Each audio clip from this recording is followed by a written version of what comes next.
বঙ্গবন্ধুর ভাষণটি যদি শুনে থাকেন, বঙ্গবন্ধুর যারা সৈনিক আছেন, যারা বঙ্গবন্ধুকে ভালোবাসেন, তিনি বলেছিলেন চোরা কারবারি, এই যে মানি লন্ডারিং, এই যে কালোবাজারিতে আমার পিঠ দেয়ালে ঠেকে গেছে। যেখানে আমাদের নেতা, যিনি আমাদের তার জীবনের চেয়ে বেশি ভালোবেসেছেন, তিনি এই অসহায়ত্ব ব্যক্ত করে গিয়েছিলেন তার মৃত্যুর কিছুদিন আগেই তার বক্তৃতায়।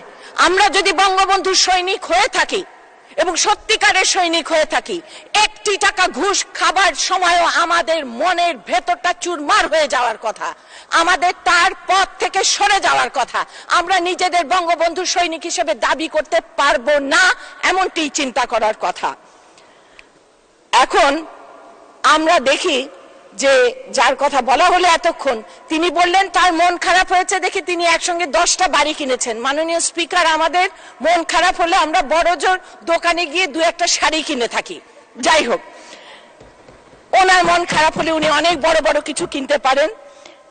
আমরা কোনো কথা বললেই, কোনো কিছু বললেই যানবাহনের সিন্ডিকেট, রাস্তাঘাটে সিন্ডিকেট, বাজার নিয়ন্ত্রণে আসছে না সিন্ডিকেট, অমুকখানের সিন্ডিকেট, চালের গুদামে সিন্ডিকেট, বস্ত্র বিতরণের সিন্ডিকেট।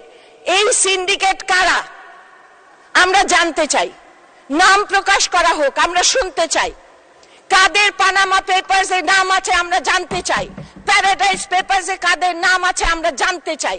এর কারণ হলো এটাই যে আমরা বঙ্গবন্ধুর আওয়ামী লীগ করি, আমরা তার কন্যার আওয়ামী লীগ করি।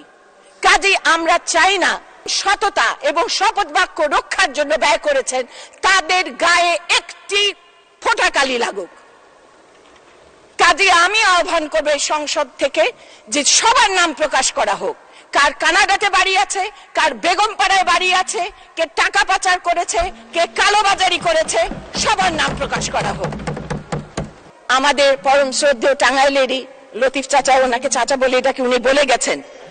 আসলে আমাদের ইশতেহারে যদি দেখবেন গুড গভর্নেন্স এর কথা বলা হয়েছে, সেই গুড গভর্নেন্স এর মধ্যে কারাপশন ফ্রি গভর্নেন্স একটা আছে এবং কিভাবে টাকা পাচার রোধ করা যায় সেই কথাও কিন্তু আছেন। আমরা বিষয়গুলো অ্যাড্রেস করার জন্যই কিন্তু এই ইশতেহার প্রণয়ন করেছি এবং সেই অনুসারে আমরা কাজ করেছি। কিন্তু প্রবলেম হচ্ছে যে যখন শাকের করাত কাটে তখন এদিকেও কাটে ওদিকেও কাটে। চোর ধরলে বলে কেন ধরেছে, তার মানে সব চোর, আর চোর না ধরলে বলে কেন ধরে নাই, সব দোষ তাদের। কাজে একটা প্রশংসা অন্তত করেন যে আমরা শুরু করেছি এবং এটা শেষ নিশ্চয়ই আমরা করে ছাড়বো।